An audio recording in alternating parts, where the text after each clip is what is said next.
United States of Biafra. I have to say, I've spoken many years, hundreds or thousands of venues all over the world, but I have never been so honored to be in the company of a group of people as I am here today.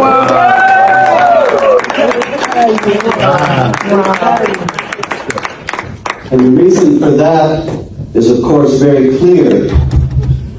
On July 4th, coming up very soon, the United States of America will celebrate its 250th anniversary. Yes! Yes! And the men who wrote the Declaration of Independence that was signed on July 4th, 1776, they said, "And for the support of this declaration, with a firm reliance on the protection of divine providence, we mutually pledge to each other our lives, our fortunes, and our sacred honor." Never in my life have I ever been in the company of people with that kind of courage and determination to attain freedom. Yes! Thank you. And so I cannot possibly convey to you how immensely honored I am that you would have invited me to your celebration today. Thank you. And I stand with you wholeheartedly in solidarity for the freedom and independence of the United States of Biafra, for the protection and the prosperity of the Christians in Biafra and in Nigeria, for the defeat and definitive ending of the jihad in Nigeria and around the world. Yes. Because that is what unites us together today. Yes. I also come to you as the children of a family that was exiled from the last caliphate, the Ottoman Empire, the last large imperial caliphate, the Ottoman Empire. My family was a Christian family in Asia Minor, what is now Turkey, and they were given the option of converting to Islam or being exiled from their homeland and the land of their forefathers and foremothers, the people that had lived in that land from the beginning of time. And they were forcibly expelled in 1916 and came to the United States of America, and this is why I am here to speak to you today. But what I wish to impress upon you is something, of course, you know very well, far better than I do, and that is that the same Islamic jihad, with the same imperialist, expansionist, violent, and supremacist agenda, is what has caused the suffering of the people of Biafra. Yes. And led to the exile of my own family from its homeland. And has caused the misery and the deaths of millions upon millions of people around the world. The jihad is the same. It is based on core principles of the religion of Islam, which teaches that Islam must dominate and not be dominated. Do you know that in all of the Quran, in all of Islam, there is a great deal about politics, about how to govern the state, but there is not a single word about Muslims and non-Muslims living together as equals in peace. It doesn't exist as a concept in Islam. In Islam, the Muslims must rule and dominate. The non-Muslims must be subjugated, pay the tax to the Muslims, accept various kinds of humiliation, discrimination, and harassment. You know this far better than I do. Oh, yeah. You live through it. They're doing. And it's the same struggle all around the world. Everywhere in the world where there are Muslims living together in close proximity with non-Muslims, everywhere, the Muslims do violence to the non-Muslims. The Muslims try to expand their territory at the expense of the non-Muslims. And meanwhile, at the same time, they claim to be the victims and gain the support of the international community. And this is why Biafra of 1967 to 70 was crushed. Yes. Wow. It was the British, as you well know, here again. Yes. Behind the It scenes. was the British for their own Indirect truth. economic and political reasons. Yes. In conjunction with jihadi states such as Algeria and Egypt, Yes. that came together to crush the desire of the people of Biafra for independence. And it was at that time that Chukwuemeka Ojukwu, did I say that? That's right. In his Ahiara Declaration, he said it very plainly. He said it far better than I could. He said, the Biafran struggle is a resistance to the Arab-Muslim expansionism, which has menaced and ravaged the African continent for 12 centuries. As early as the first quarter of the 7th century, the Arabs, a people from the Near East, evolved Islam not just as a religion, but as a cover for their insatiable territorial ambitions. Wow. And that, you see, sums up what is happening in Nigeria today, just as it did in his day. Because the idea is that the world is divided into the Dar al-Islam, the house of Islam, and the Dar al-Harb, the house of war. And this is basic Islamic theology, that the Muslims must wage war against the non-Muslims to expand the domain of the house of Islam at the expense of the house of war. Biafra is the house of war. Yeah. So was, in the day of my grandparents, Turkey. Now all the Christians are gone, or practically all the Christians are gone from Turkey. You want to see what they had in mind for Biafra? Look at Egypt. That's right. Egypt was 99% Christian when it was conquered by the Arab armies. And then the Muslims made life so miserable for the Christians, imposing the jizya tax, which is specified in the Quran, discriminating against them, harassing them, the Christians having no legal recourse. Now Egypt is 6% Christian. Where did the Christians go? Did they all leave? They did not. The Christians today are the Muslims in Egypt. And this is what they want for Biafra. This is what they want for the entire world. Never. Conquest, Not on our watch. subjugation, dominance. Wow.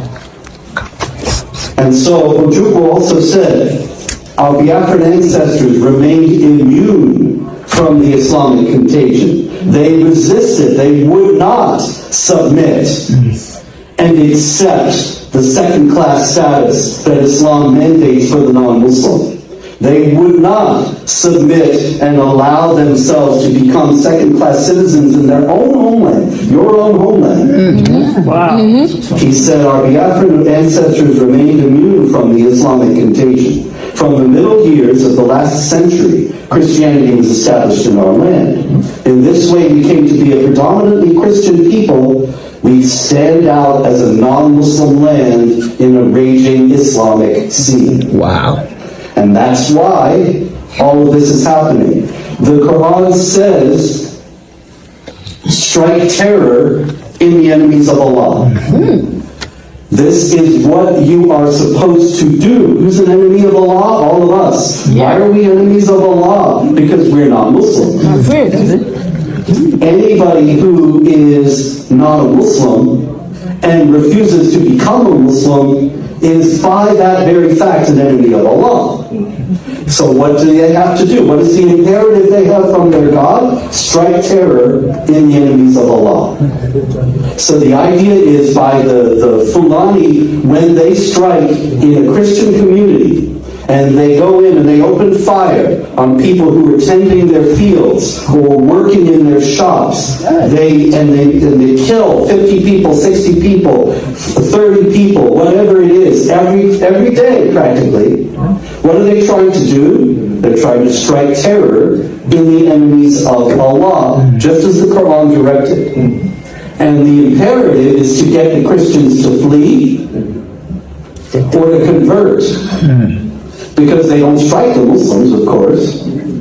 And so, you want to live a peaceful life, you want to live a quiet life, you can give up your culture, give up your traditions, give up your religion, and become Muslim. And allow yourself to be Islamized and Arabized, and then that's okay. Then you can stay in your land. The idea is you will be terrorized into submission, and then it will become Islamic land. And then it will be the turn of the next country. You know, I have a website, Jihad Watch. It's the only news site in the world that tracks jihad activity every day. And every day, practically, there's news, terrible news from Nigeria, as you well know. But I'll tell you something else. I have categories that make it easier for people. If you want to know all the news going back 22 years now of jihad in Nigeria, you can go to my Nigeria category and read all the stories. It's terrible reading. And there was a country that I did not have any news at all for. I didn't have a category for because there was never any jihad activity in it. And that was Benin. Wow. West of Nigeria. Yes. Nothing. For many years. A few years ago, ISIS struck in Benin. And then again. I had to make a new category for Benin. And the idea is, you see, everywhere they go, they will expand the jihad, continue the jihad, and once they have subdued one territory, they move on to the next. And so it's all the same jihad. I am here because of Islamic jihad. Many of you are here as well because of Islamic jihad. The struggle for freedom of the people of Biafra is the same struggle as that of my family and the same struggle as anyone who has ever been a victim of jihad around the world. You look at the Islamic Republic of Iran. Why is it an enemy of Israel? We all take for granted, well, Iran hates Israel and they want to destroy Israel, and so there's a war now between the United States and Israel and Iran. But why do they hate Israel? They don't have any shared territory that they dispute. They don't have competing economic interests. It's all about Islamic jihad. The Quran says the Jews are the worst enemies of the Muslims. And so as Christians, we need to stand together with the Israelis, with all of the people who are victims of the same Islamic jihad that threatens the life of the United States of Biafra. It's all the same. One more quote from General Ojukwu. It is now evident why the fanatic of Arab Muslim states like Algeria, Egypt, and the Sudan have come out openly and massively to support and aid Nigeria in her present war of genocide against us. These states see militant Arabism as a powerful instrument for attaining power in the world. Biafra is one of the few African states untainted by Islam. Therefore, to militant Arabism, Biafra is a stumbling block to their plan for controlling the whole continent. So you have Israel, which is a stumbling block to their plan for controlling the Middle East. You have Biafra, which is a stumbling block to their plan for controlling West Africa and Africa as a whole. You have, in Europe, Muslim migrants streaming into the old countries of Europe. And what is happening? more conflict. Everywhere Muslims and non-Muslims come together, under whatever circumstances, the Muslims do violence to the non-Muslims. It's all strike terror in the enemies of Allah. As long as there are believers in Muhammad and Islam, this will continue.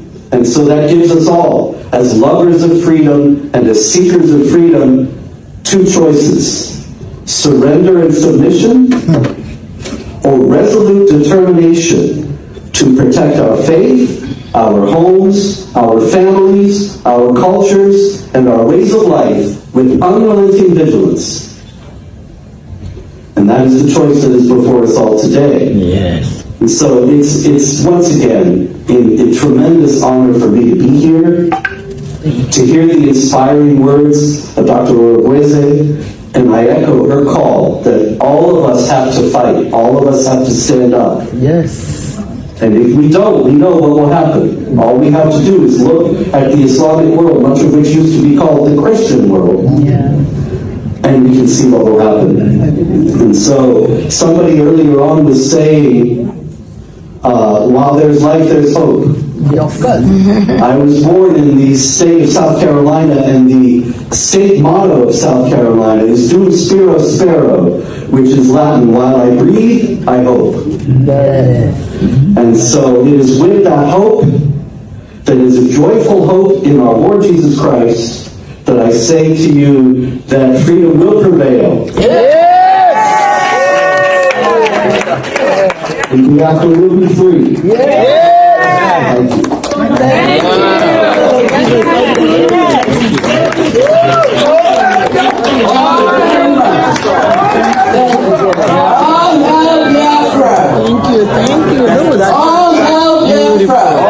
We have great friends. That is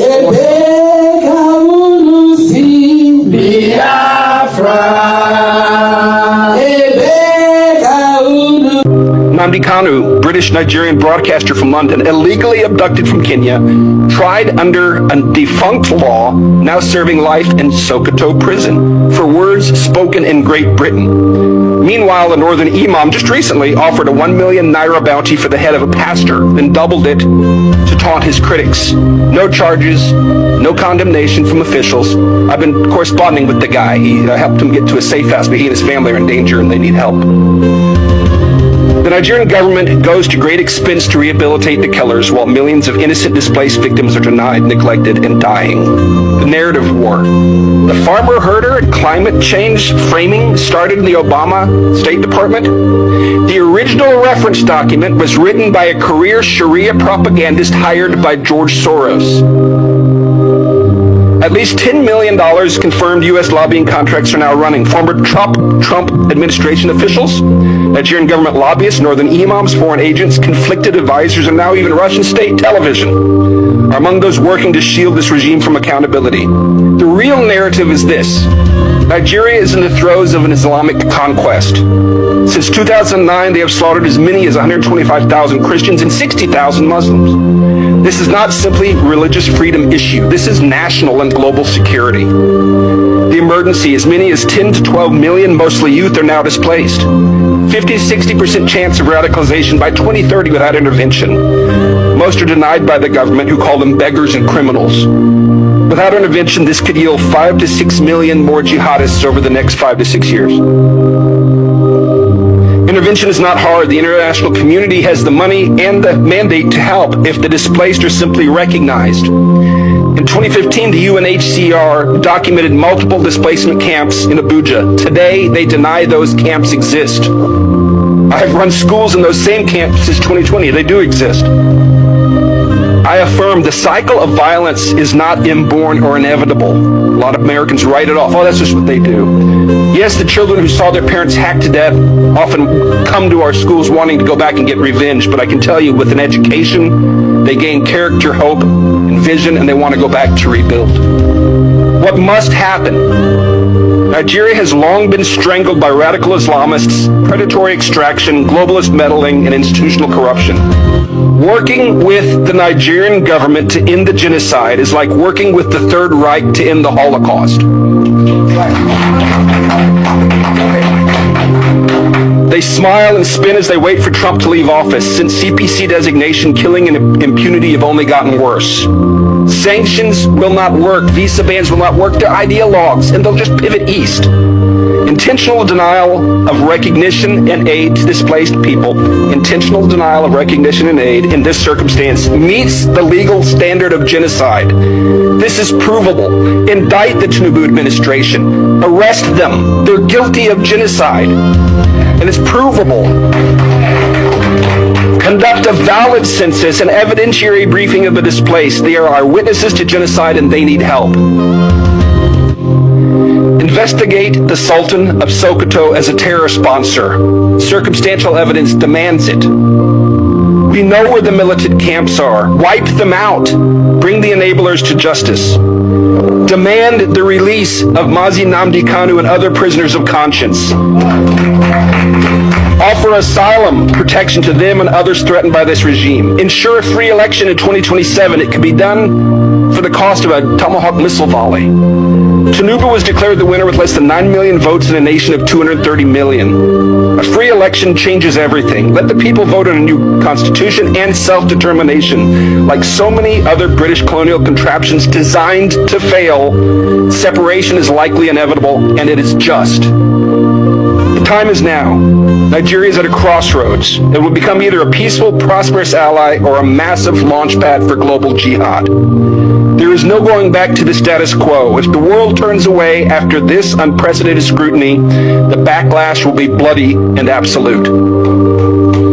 The window is closing. We must call this what it is and intervene now, or the current genocide will grow and draw more innocent blood, not just there, but here in the United States. Thank you.